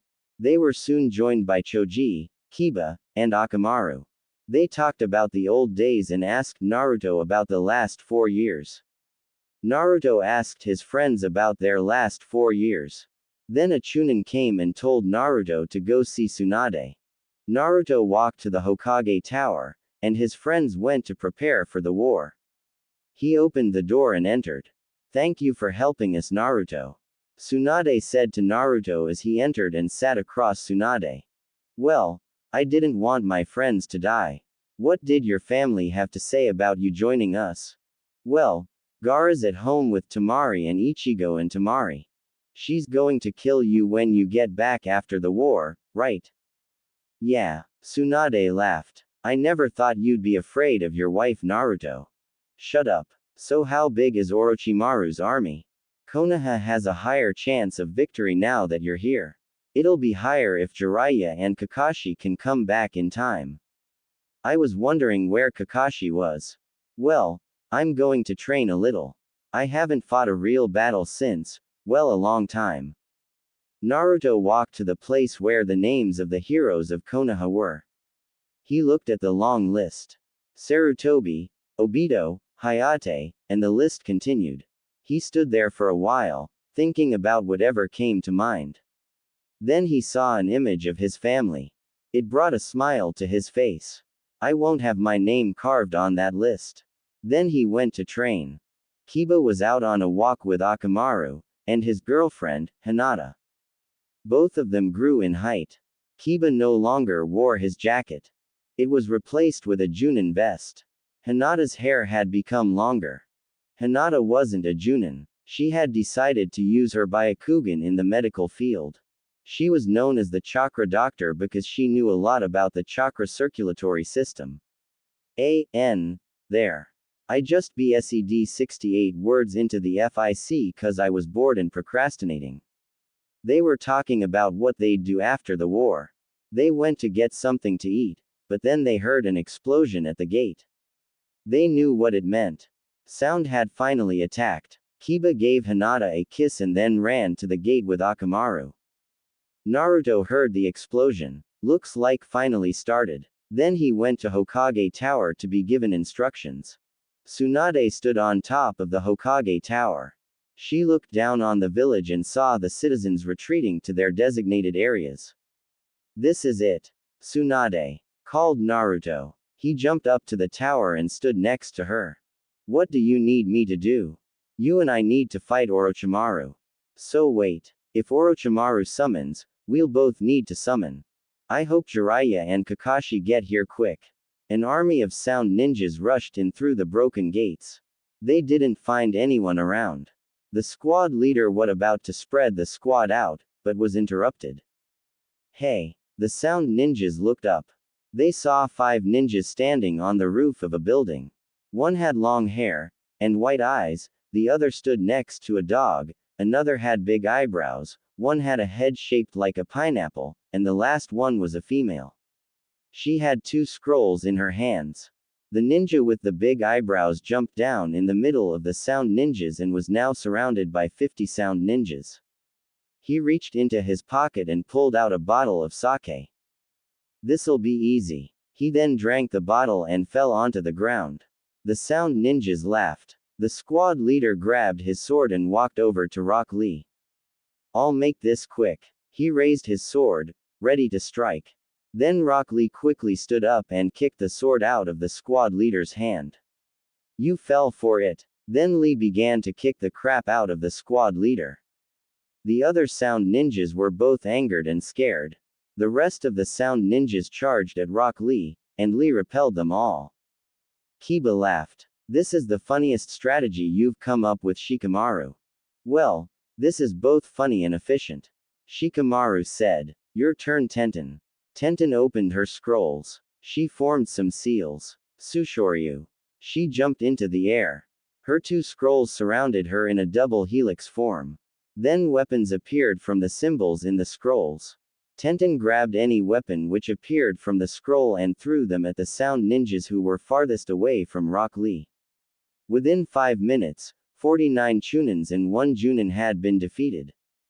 Temari slowly opened her eyes. Her vision was blurry at first, but soon became clear.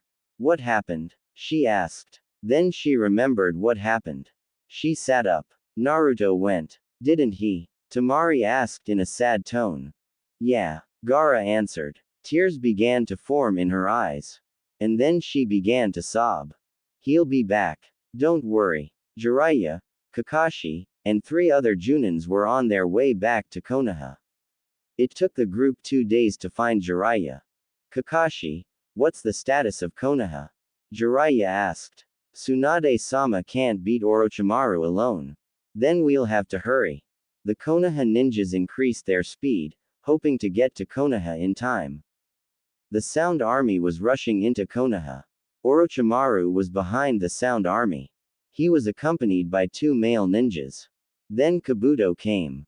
Orochimaru-sama. It seems that our first squadron has been defeated. Kabuto reported. Those weaklings. At least they were able to break through the gate. Now, send in all the troops. Destroy Konoha and kill everyone. Orochimaru ordered. All the sound ninjas rushed in. Shikamaru, Kiba, Neji, and Tenten looked down and saw a drunken Lee kicking or punching anyone within range. Then they saw the sound army rush in. Well, it looks like it's time to get serious, said Shikamaru as he waved a flag. Hey guys, let's have a little competition, Kiba suggested. Oh, I'm listening, said Tenten. Let's see how many of them we can kill. Whoever kills the least has to buy us dinner after this battle, Kiba said with a grin. All right then, said Neji. Then he quickly jumped down to start fighting the sound ninjas as they came in, while keeping his distance from Lee. Hey, no fair. I didn't say start. Kiba yelled at him. Let's go, Akamaru. Then he and Akamaru, followed by Tenten, jumped down to kill as many sound ninjas as they could. Damn, this was so troublesome, said Shikamaru as he looked up at the clouds. Then he jumped down and joined his friends. Soon after, many more Konoha ninjas came to aid the 5 Junins. Naruto stood next to Tsunade. It's weird. Orochimaru hasn't summoned yet. You're right. Something's wrong. I can feel it. Then they heard another explosion far away from the main gate. The wall was destroyed by a big, purple snake. Crap. I was hoping he wouldn't summon that thing again, said Naruto. Looks like it's our turn. The 2 ninjas quickly went to where the snake was. Then they saw Orochimaru on the snake's head. Naruto, why are you here? You're supposed to be a criminal. Shut up. You're really annoying, you know. This time, you're going to die for sure. Manda attacked. Naruto and Tsunade dodged the attack and summoned. Shikamaru looked at where the explosion came from. He saw a big snake. But then he saw Tsunade and Naruto. It's best not to get in their way. Then he continued fighting. Naruto, Tsunade, and Orochimaru stood on the heads of the creature they summoned. No one made a move. Then the Manda finally attacked Gamabunta A.N.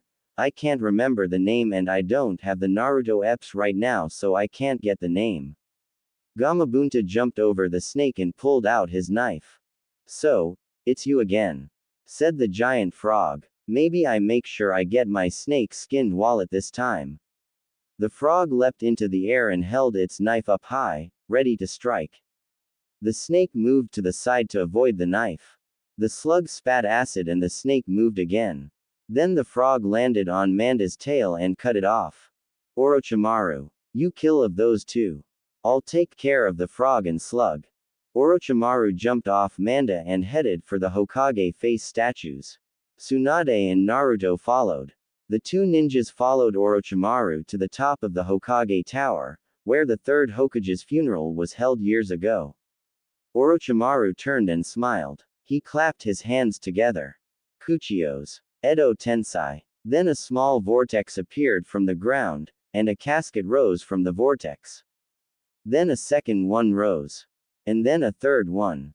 You will die here, said Orochimaru as he smiled. No, you will die here, Orochimaru, said a voice from behind Naruto and Tsunade. They turned around and saw Jiraiya, the most perverted ninja of Konoha. Jiraiya ran towards Sarutobi with a Rasengan. Sarutobi waited till Jiraiya was closer. When Jiraiya was 2 meters away, Sarutobi tried to jump, but he couldn't move his legs. He quickly looked down and saw a clone of Jiraiya keeping his feet bound to the ground. Sorry, Sarutobi-sensei, Tsunade said with regret before her old master was killed by Jiraiya's Rasengan.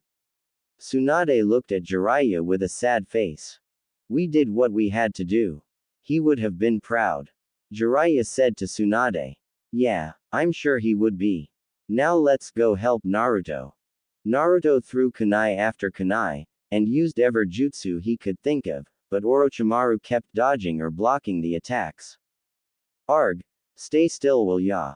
Naruto ordered. Perhaps I'll show you how fast I really am now. Orochimaru said before he increased his speed. Naruto couldn't keep up. Orochimaru slashed Naruto's back, then jumped away and then slashed Naruto's left arm. Naruto jumped away from his location, the top of the Hokage tower, and moved up towards the head statues of the former Hokages. When he was finally at the top, he saw the whole village. He felt some of the love he had for Konoha come back for a moment that seemed to last a lifetime. However, his moment was interrupted by Orochimaru following him up to the top. Orochimaru and Naruto stood still, across from each other. Look down and see my army. They will kill everyone in the village. They will. Orochimaru was interrupted by a cloud of sand that came from behind the enemy Junin army. The sand village. I'm sorry, Old man Snakeface, were you hoping that we'd all die or something? 'Cause we're the good guys. We always win, Naruto said with a sense of hope in his heart. No matter. I'll kill you, then the village, then your family. Orochimaru rushed towards Naru. Jiraiya quickly formed 2 Rasengans, one for each hand, charged towards the 3 caskets, and destroyed 2. Before he could form a 3rd Rasengan for the last casket, the casket opened, and Jiraiya jumped away. Smoke came out of the casket. When the smoke cleared, they saw the 3rd Hokage, Sarutobi. Looks like we're having a reunion, Orochimaru said. The teacher and his students together again after such a long time. Orochimaru took out a tagged kunai and inserted it into Sarutobi. Sarutobi's eyes became emotionless, as if he had become an empty shell. What have you done to him? Tsunade said in a loud and angry tone. What I did to the 1st and 2nd Hokage the last time I came to Konoha. Orochimaru answered calmly. Now, Sarutobi, my puppet, go kill them. Sarutobi rushed towards the 3 defenders of Konoha with Orochimaru right behind him. Naruto, you take Orochimaru. Jiraiya and I will take care of the 3rd, said Tsunade. Naruto nodded. Back in the country of Wave, Temari paced around the living room, while Gaara sat still. He'll be alright. He can take care of himself. Gaara said to Temari. How do you know that? It's Orochimaru. Naruto could be killed. Temari said. You're his wife, yet I have more faith in him than you. Gaara said with an amused look. Maybe you should have married him then. Temari said with a small smile. I'd rather marry a woman. Gaara said. Then he stood up and walked towards the door. Where are you going? Temari asked. Our home village. Gaara answered. I want to see if I can get some reinforcements to help Konoha. I'm coming with you. I can't just stay here while my husband and my brother are doing something dangerous. Temari said, and she grabbed her giant fan and walked towards the door. Before Gaara could answer, Ichigo blocked Temari's path. You can't go, mommy. Dad told me not to let you leave, and to protect you, so you can't leave. Besides, I can't make food, and I'm hungry, said the child. Just stay here and be safe. This is what Naruto would want. You would just distract Naruto if you went to help him, and I don't want to be burdened with protecting you if San decided to try to kill us criminals, said Gaara. He stepped outside the house and turned around towards his sister and nephew. I promise to bring him back safely. Gaara slowly closed the door, and began to run towards the direction of the hidden sand village. Naruto and Orochimaru faced each other. Naruto was waiting for Orochimaru to make his move. He kept his eye on Orochimaru while he tried to analyze the situation. He's just standing there. What is he waiting for? It's not like he's got any backup, he thought. And then it hit him. Naruto quickly turned back to see the Konoha army fighting the sound ninjas. But there were so few ninjas, and most were dead. It can't be this easy, he thought. Then he quickly turned back to Orochimaru, but he was gone. Naruto scanned his surroundings to try to find him. He saw his old master, Jiraiya, and the 5th Hokage, Tsunade, fighting the 3rd. Then he looked up and saw Orochimaru coming down with a sword pointed at him. He quickly jumped away and landing on a rooftop. That was close, Orochimaru said. It seems that you've gotten better. I had expected you to have dulled somewhat since you gave up your life as a ninja. By now, I assume that you've realized my army is too small. Orochimaru's eyes pointed to the east, opposite of where the Konoha and sound ninjas were fighting. Naruto turned his head to the east. In the distance he saw something headed towards Konoha. It was an army. A much larger army that outnumbered Konoha 2-1, and they were headed for the civilian hideouts. Then, Naruto heard chatter in the earpiece radio. All units. There's a large number of ninjas coming from the opposite side. All Junins regroup on the east side. Everyone else assist them once the sound ninjas on the west wall are taken care of. Shikamaru said through the radio. Naruto looked east and saw a large army inbound for Konoha. He looked west and saw Junins going east to engage the ninjas coming to reinforce Orochimaru. My new army is made of Junins. Konoha will fall, Orochimaru said with a sense of victory. Gaara was running in the desert. All that surrounded him was rocks and sand. He slowed down and stopped once he reached an area. He looked around. You can come out now, Gaara said to his empty surrounding. Then a group of sand ninjas came out of the sand and behind the large stones. What are doing here? Asked the squad leader. I came to ask for help. Konoha is under attack, Gaara told him. We know. We're mobilizing right now. We're almost ready to leave. But you won't be going anywhere. You are an S-rank criminal.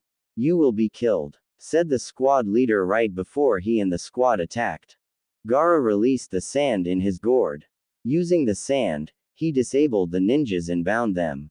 Then he walked up to the squad leader. I came here to ask for you help in saving my brother-in-law and his people, not to kill you. I know what happened years ago. It was an accident, and I'll have to pay for it. But this is about Konoha. I'm offering you help. You have a chance to save the lives of many ninjas by allowing me to help, Gaara said to him. Then he released the ninjas. I'll go talk to my superiors, the leader said before he retreated to the village. Tell me, Naruto, why do you fight for these people? Orochimaru asked. They are the same people that banished you from the village and tried to kill you. Flashback. Naruto was in Tsunade's office. He looked out the window and saw the village making preparations for war. He didn't want to be there. He didn't want to leave Temari and Ichigo alone in the village while he was in Tsunade's office, unable to keep them safe. He turned around and realized he was standing right behind the Hokage's chair. He hesitates, but then he took a seat in the chair. Then the door opened and Tsunade came in, holding a file with her right hand. Comfortable? She asked. Naruto jumped out of the chair. I was just keeping your seat warm, he replied. Tsunade chuckled a bit before handing Naruto the file she was holding. You can have the seat after this war if you help, Tsunade said to him. She tried to bribe Naruto using his past goal of wanting to be a Hokage. That dream is dead. What's this? Naruto asked as he accepted the file. Something your father left behind. I found it after you left the village. Tsunade walked over to her chair and sat down. Naruto sat in the chair across from her and looked over the contents of the file. I'm not sure if you know this already or not, but your father was the fourth Hokage, one of Jiraiya's students, and Kakashi's teacher. He's also the reason you've got a demon in you, Tsunade explained. Is that why I've got the demon? Because I'm his son. Why didn't anyone tell me sooner? All my life, I thought I was chosen to contain the demon because I was just some abandoned orphan. That's how everyone treated me while I was growing up. Naruto continued to look through the file. He found a note attached to the end of the file. He detached it and read it. It said, Dear Naruto, if you are reading this note, then he means that my seal has succeeded and you are the carrier of the nine-tailed demon. I'm sorry to place this burden on you, but this demon holds much power that could be used to protect the village if and when it is attacked by Orochimaru or another village. Your mother is gone, and soon, I will be too. We wish we could be there with you, to watch you grow up to be a great ninja. No matter what, please protect the village. I love you, son, and I'm proud of the man you will become, have become. Quote. Your father entrusted you with the fate of the village. We need your help, Naruto. If you don't help, your friends will die, and Orochimaru will eventually see you as a potential host now that Sasuke is dead. Also, you're still a marked criminal, so you never know who's going to go after you and your family. You may be one of the world's greatest ninjas, but you're no watch for a whole village. If you won't fight for us, fight for your family. Stop him here and now, and keep your family safe, Tsunade said to him. End flashback. I figure I'd kill you now so that I won't have to deal with you later in life, Naruto said casually. Naruto jumped towards Orochimaru with a kunai. Orochimaru drew his sword from inside his body and stabbed Naruto in the heart with it, but Orochimaru realized that it was a decoy and jumped away from his position looking all around for Naruto. Kakashi was rushing towards the west gate to intercept the Junins headed for the village. He jumped from one rooftop to another until he saw Kabuto, and stopped. Kabuto stood on a slightly higher rooftop facing him. "I'm afraid you won't be going to the west gate anytime soon," Kabuto said with an overconfident look on his face. Kakashi lifted his headband to reveal his Sharingan. He then made the hand heals necessary to form his Chidori. "You really think your little lightning ball can stop me?" Kabuto asked, still being overconfident. Then Kabuto felt something sharp hit his chest. "Actually," Kakashi said from behind. "I do. Your Sharingan," were Kabuto's last words just before he fell off the rooftop he was standing on. "That was a lot easier than I thought," Kakashi said to himself before he began jumping towards the west again, followed by all the other Konoha Junins. Jiraiya and Tsunade were fighting their old master, Sarutobi, who had risen from the dead and turned into a puppet. Jiraiya charged at his master with a Rasengan while Tsunade followed Jiraiya from behind with her right first ready to strike. Jiraiya missed his attack and Tsunade came from behind and tried to hit Sarutobi, but she missed him as well. "The old man's fast," said Jiraiya. "Indeed. Jiraiya, do you remember attack pattern D1? Tsunade asked. "Attack pattern D1, oh right. Oh, that's a good idea. I'll take point," said Jiraiya. Tsunade ran towards Sarutobi with Jiraiya right behind her. Tsunade tried to hit him, but Sarutobi evaded and then grabbed her arm, which made Tsunade smile. She quickly grabbed Sarutobi and went behind him, binding his arms with her super strength. "Now," Tsunade ordered, to head on with his sword. He stabbed Naruto in the lower abdomen and twisted the sword while watching Naruto scream in pain until Naruto started to laugh. "What's so funny?" Orochimaru asked. "Look," Naruto said, titling his head down. Orochimaru's head also titled down, just like Naruto. "I used Shikamaru's shadow technique to catch you. This is the end for you. You won't hurt anyone else anymore." Naruto formed a Rasengan with his hand while Orochimaru's arm mimicked Naruto's. "Now die," Naruto commanded as he hit Orochimaru with his Rasengan. Naruto released the shadow bind and Orochimaru's body dropped to the ground. Naruto turned back and looked towards the village and the retreated Sound Army. He walked closer to the edge of the cliff, feeling weak. He was beginning to doubt that he would survive. Naruto pulled the sword out and dropped it, which fell down the cliff. "Can't die. Temari'll never forgive me for dying," Naruto said before he fell on his knees, which caused him to lose his balance, and he fell off the cliff. Tsunade and Jiraiya were rushing towards Naruto's location to help him fight Orochimaru. They saw Orochimaru die and came to a stop. "He did it." Tsunade rejoiced. "Good job, kid," said Jiraiya. Tsunade saw Naruto lose his balance and fall. "Naruto." Both Tsunade and Jiraiya rushed to catch him. Jiraiya jumped from tower to tower hoping to reach Naruto in time. Jiraiya landed on the Hokage tower with one foot, but lost his balance and began to fall. Tsunade, from behind, grabbed Jiraiya's hand and tossed him towards Naruto. Jiraiya caught Naruto, and headed back to Tsunade immediately. He placed Naruto on the ground to let Tsunade check his pulse and chakra flow. "He's alive, but we've got to get him to the hospital," Tsunade informed Jiraiya. Jiraiya carried Naruto on his back and rushed towards the hospital. Tsunade went ahead to prepare the emergency room. The old leader burst into the main lobby and yelled out, "Prepare an ER immediately." The nurses complied. A couple rushed to the ER to begin setting up for an operation, while two others fetched a stretcher to carry Naruto in once he arrived. "There's no time for a stretcher. Just let Jiraiya carry Naruto. It'll be faster," Suan said to the nurses.